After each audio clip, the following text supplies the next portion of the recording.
Em homenagem à minha digníssima. Uhul! É hoje.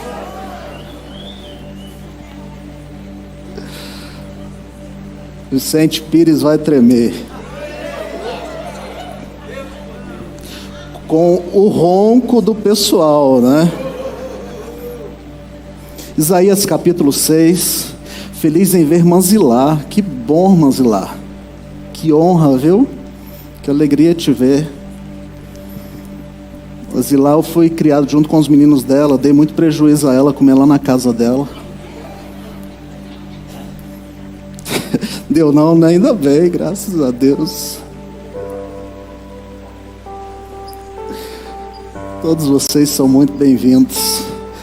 Terça-feira, às 15 horas, nós temos a Tarde com Deus. Você não pode perder, venha para cá. Quinta-feira é o nosso culto da bênção, às 20 horas. E no domingo, as nossas duas celebrações, às 9 e às 18 horas. No próximo domingo, às 18 horas, é o nosso culto de ceia. Então não falte. Venha, vamos estar juntos. Em nome de Jesus.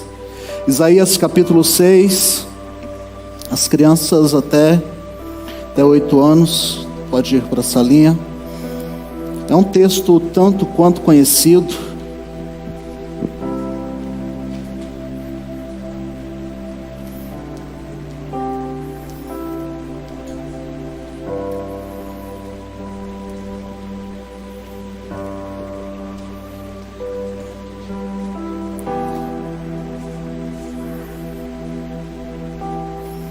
Isaías capítulo 6, vamos ler a partir do verso 1, que diz o seguinte: no ano em que o rei Uzias morreu, eu vi o Senhor assentado no alto e exaltado trono, e a aba da sua veste enchia o templo.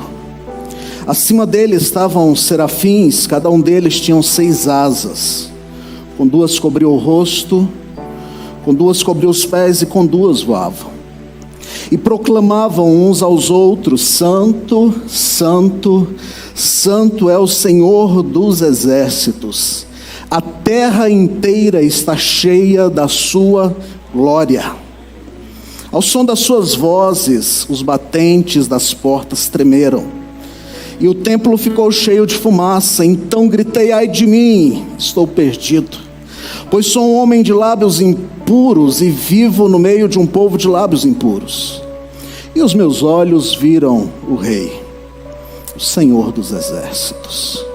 Então um dos serafins voou até mim, trazendo uma brasa viva, que havia tirado do altar com uma tenaz.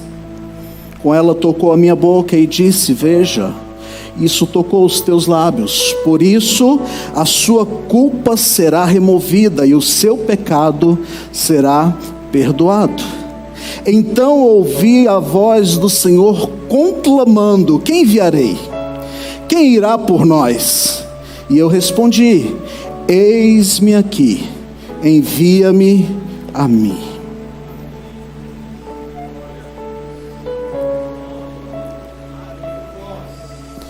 Coloque a sua mão sobre o seu coração e diga comigo: Senhor Jesus, eu abro o meu coração.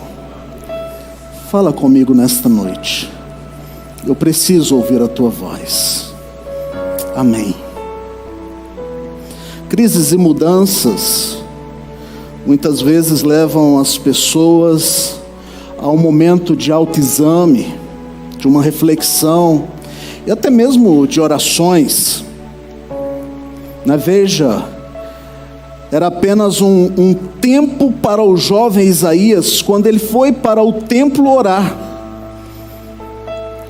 O reinado de Uzias havia começado com muitas promessas. Havia tudo para dar certo no reinado de Uzias. Ele começou bem, mas infelizmente o orgulho toma conta do seu coração, a soberba toma conta do seu coração, e ele presumiu que poderia fazer no templo o que lhe era proibido. Ele foi atingido por uma lepra e morreu não num palácio, mas dentro de um leprosário. Qualquer crise, mesmo que pequena, pode ser uma oportunidade para uma nova visão de Deus. Você pode dizer isso para quem está ao seu lado? Qualquer crise pode ser a oportunidade para uma visão renovada a respeito de Deus. É sobre isso que eu quero pensar com você nesta noite. Se nós considerarmos o que Isaías viu, pode ajudar a nossa visão espiritual.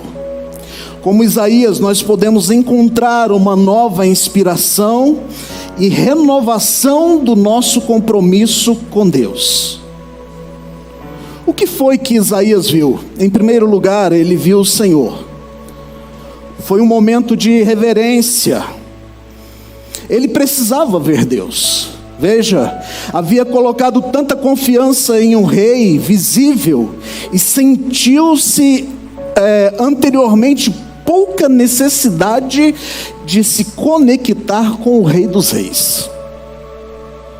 Sabe, nós vivemos um tempo onde a humanização de Deus e a divinização do homem.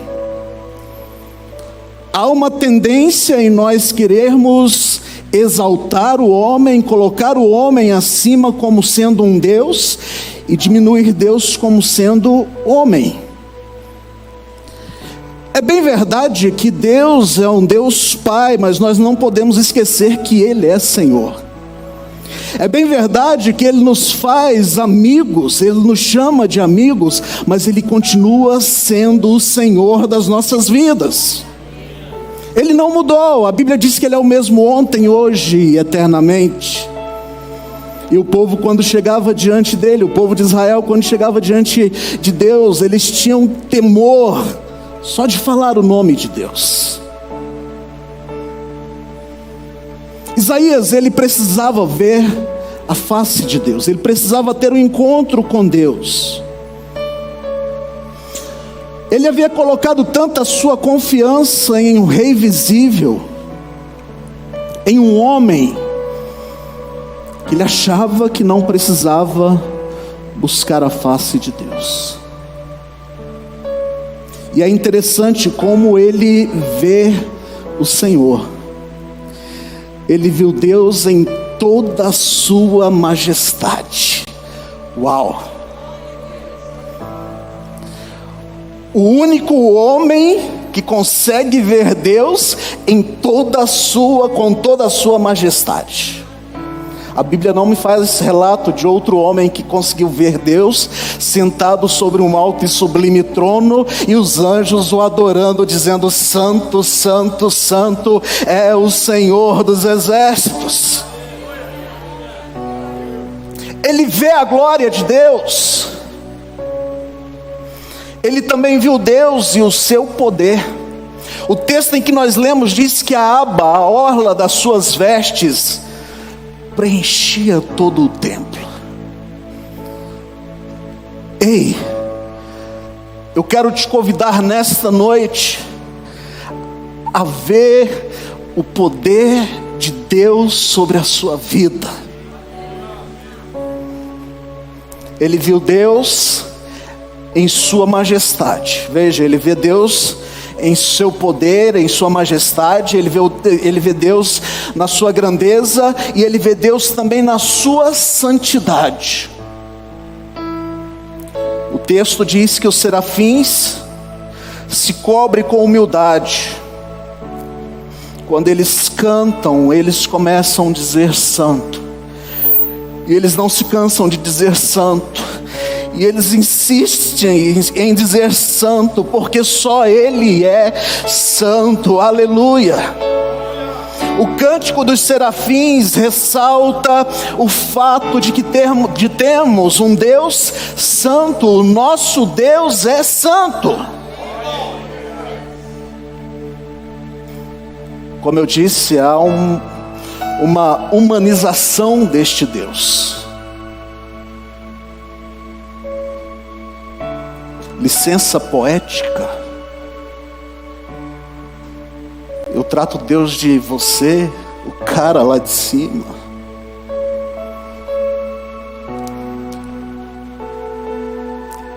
Os anjos que estão diante dele cobrem os seus rostos para declarar a santidade de Deus. Sabe, ele ser meu amigo, ele ser aquele que me tira, não diminui a sua santidade. Eu vou repetir isso. Deus me considerar, me chamar de amigo, não diminui a sua santidade.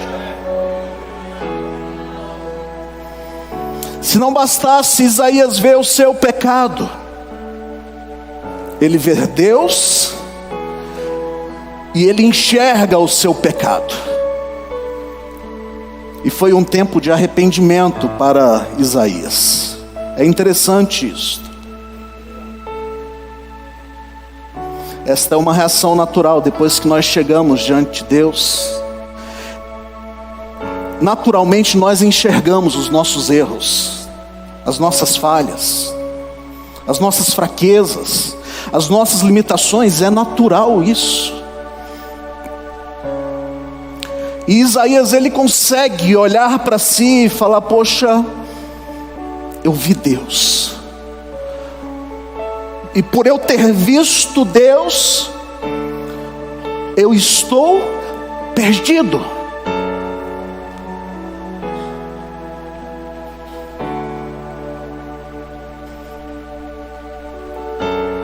Sabe, Deus, mesmo vendo os nossos pecados, mesmo vendo as nossas falhas, Ele olha para nós, para mim, para você, com um olhar de misericórdia, com um olhar de amor, um olhar restaurador, um olhar que não nos condena, mas nos traz para próximos dEle. Um olhar que não nos joga fora, mas Ele está dizendo: vinde a mim todos vós que estáis cansados e sobrecarregados, porque eu vos aliviarei. Sabe, Isaías, ele olha, ele vê Deus, ele fala: eu estou perdido.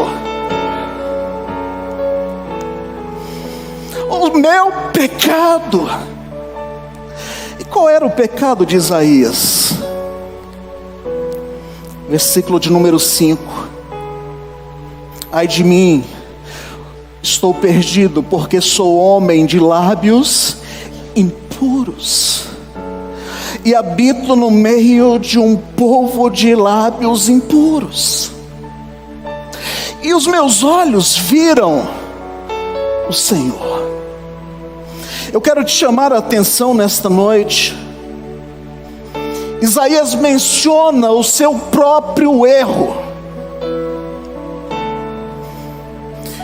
Ele expõe a sua própria fraqueza.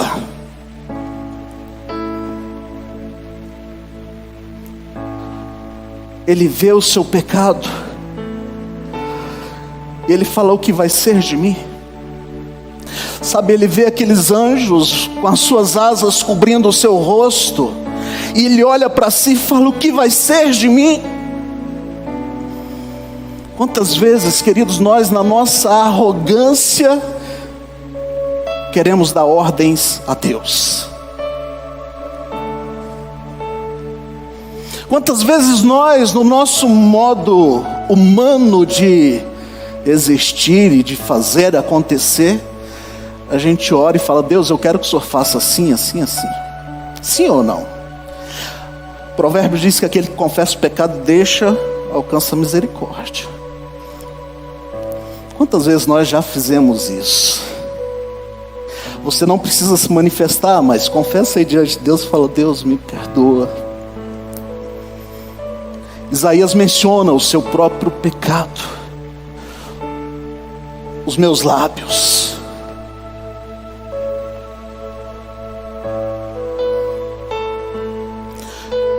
Eu quero, em nome de Jesus, te convidar a ficar comigo aqui. Não conversa não, vamos lá. É importante isso para você. É uma noite de cura, é uma noite de restauração para as nossas vidas. É uma noite de milagre para as nossas vidas nesta noite. Isaías olha para si e fala: o que vai ser de mim? Ele vê as suas falhas. Mas é interessante que ele vê a sua falha, ele vê a sua condenação, mas ele vê a sua purificação. É um tempo de restauração para a alma e para a vida de Isaías. Deus não negou a pecaminosidade de Isaías, não.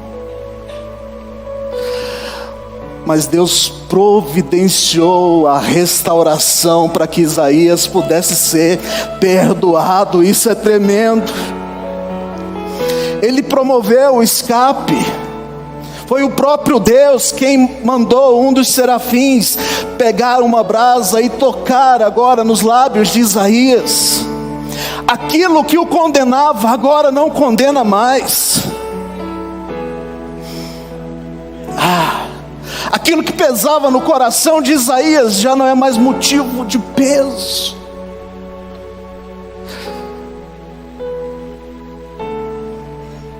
O seu pecado foi perdoado. E eu libero esta palavra sobre a tua vida: o seu pecado é perdoado nesta noite. Sabe, foi Deus quem providenciou o escape. Foi Deus quem trouxe a solução para a vida de Isaías. E aí a gente vai para o Novo Testamento, a gente vê Jesus vindo como escape para a sua igreja. Para mim e para você não havia mais jeito, não havia mais solução, mas Jesus, Ele entrega a sua vida na cruz do Calvário. Sabe, o propósito da sua morte na cruz do Calvário é trazer salvação à humanidade. João capítulo 3 e o versículo 16, você sabe bem, porque Deus amou o mundo de tal maneira, que entregou o seu único filho. A providência veio dele. A providência veio de Deus para haver salvação em sua vida, aleluia. Isaías estava olhando para ele e dizia: olha, não tem mais jeito. Deus fala: tem jeito, eu vou providenciar o escape para a tua alma. Deus está dizendo para você nesta noite: eu providencio o escape para a tua alma. Jesus é o escape para a nossa alma. Não tinha mais jeito. O anjo veio com uma tenaz e toca nos lábios. Aquilo que o condenava já não condena mais. A minha pergunta para você nesta noite: o que é que está te condenando hoje? Aonde é que o anjo precisa tocar hoje? Aonde é que a brasa viva precisa sair do altar e tocar na sua alma hoje? Aqueles que estão em Cristo, novas criaturas, as coisas velhas passaram e tudo se faz novo. Deus não negou a pecaminosidade de Isaías, mas providenciou a solução, aleluia. Não havia razão mais para Isaías continuar se sentindo indigno.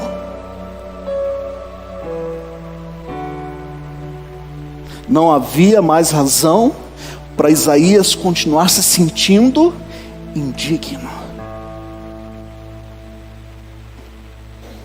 Ele foi purificado. E o mais tremendo de toda essa história, ele é purificado. E agora ele ouve uma conversa da Trindade. Ele tem o seu pecado perdoado. E ele ouve uma conversa da Trindade. quem enviarei? Quem há de ir por nós? Aquele que era indigno, agora está ouvindo Deus Pai, Deus Filho, Deus Espírito conversando. Aquele que não tinha resposta, não tinha solução, agora ele está participando da conversa.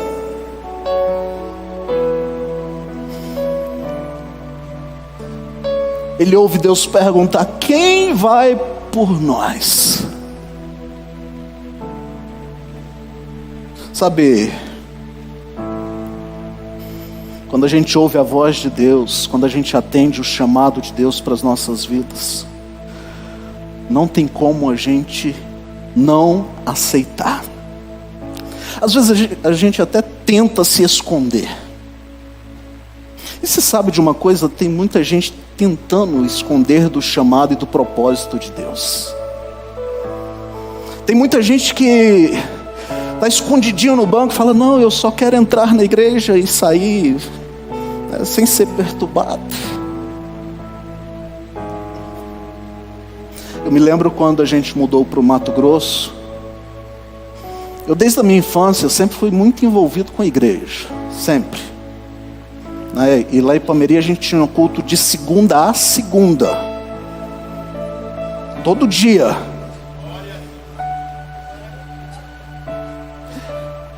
E aí assim, meu pai estava em todos os cultos. Consequentemente, eu, Mônica, Cíntia, estávamos em todos os cultos. E aí a gente muda para Brasília, aí o culto 2 vezes na semana. Eu falei: poxa, que crente mais fraco, né? Só tem culto 2 vezes na semana. Aí eu abro a igreja, culto 2 vezes na semana.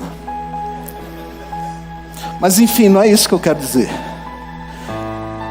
A gente foi para Mato Grosso e eu falei com a Alessandra: eu quero ficar sentado no banco, estou cansado, quero descansar. E quando a gente chega na igreja e definimos qual igreja iríamos congregar, o primeiro encontro que ela teve com o pastor, falou: esse aí ele toca, ele canta, ele faz não sei o quê.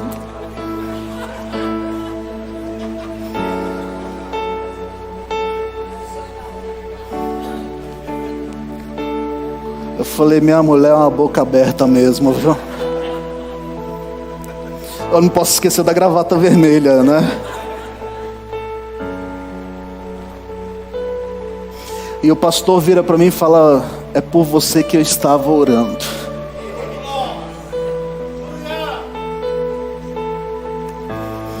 Você sabe quantos dias eu fiquei sentado no banco?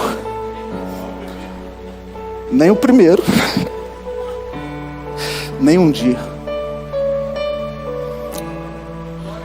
Quando Deus tem um propósito em nossas vidas, Ele move os céus a nosso favor. Sabe, Isaías, ele ouve a voz do Senhor: a quem enviarei? Quem há de ir por nós?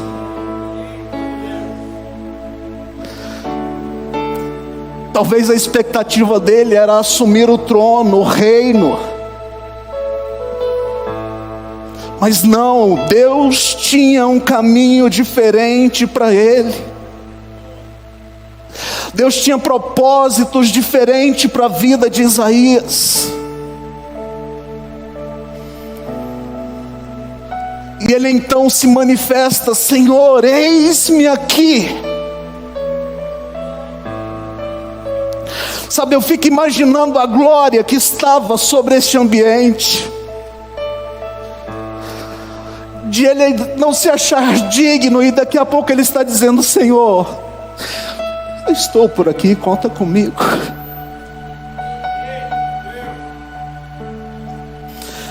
Sabe, muitas vezes nós ficamos preocupados com o que as pessoas vão pensar a nosso respeito. Muitas vezes nós ficamos em dificuldade com o que o outro vai pensar a meu respeito.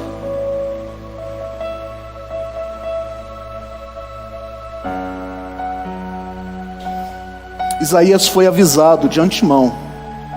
Continue lendo o capítulo 6 e você vai ver isso. Que o povo não iria responder como deveria. Isaías já falou, Deus já falou com Isaías, falou, o coração do povo é duro.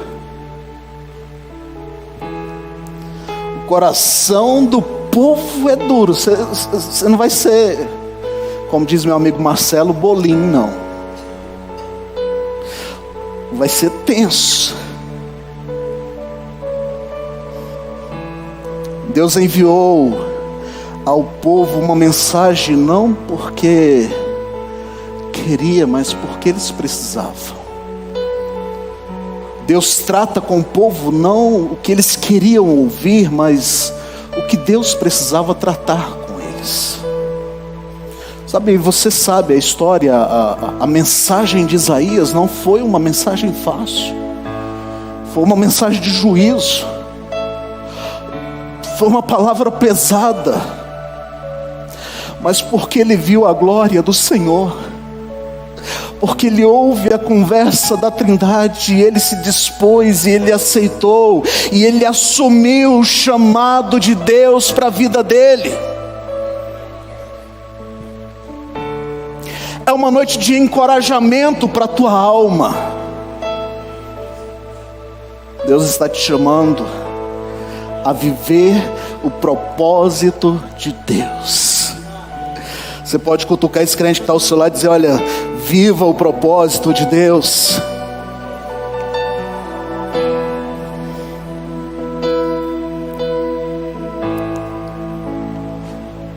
Deus envia Isaías para trazer uma mensagem.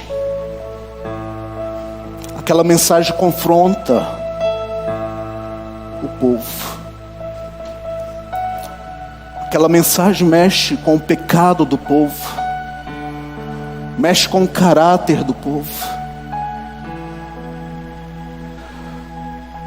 Mas Isaías cumpriu o propósito dele. Sabe, eu não sei qual é a tua dificuldade hoje, mas de uma coisa eu tenho certeza, o Senhor está te chamando. Há uma conversa nos céus nesta hora dizendo, a quem enviarei? Quem há de ir por nós? O Senhor está chamando a mim e a você a assumirmos uma responsabilidade, a andarmos em aliança com Ele. Veja, o mundo está um caos. O mundo está um caos. E a expectativa de Deus para mim e para você é que sejamos luz e sal para esse mundo. A minha pergunta nesta noite, quantos estão dispostos a aceitar o chamado de Deus para a sua vida? Quantos têm coragem de dizer, Senhor, eis-me aqui? Deus quer te usar lá no seu trabalho. Deus quer te usar lá na sua família, lá no seu condomínio, na sua vizinhança, na sua cidade. Deus quer usar você. Sabe, às vezes a gente não entende o propósito e os planos de Deus. Mas eu quero te encorajar. Submeta-se à vontade dEle e viva o propósito de Deus. Aqueles que estão dispostos a aceitarem o chamado de Deus, se coloquem em pé. A quem enviarei? Quem há de ir por nós?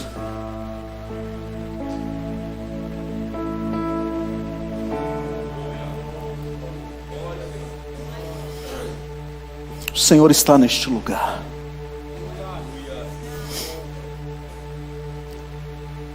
O Senhor está neste lugar.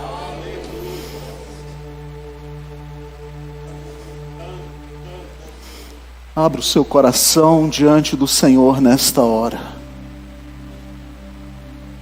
A quem enviarei? Sabe o que fez a diferença na vida de Isaías?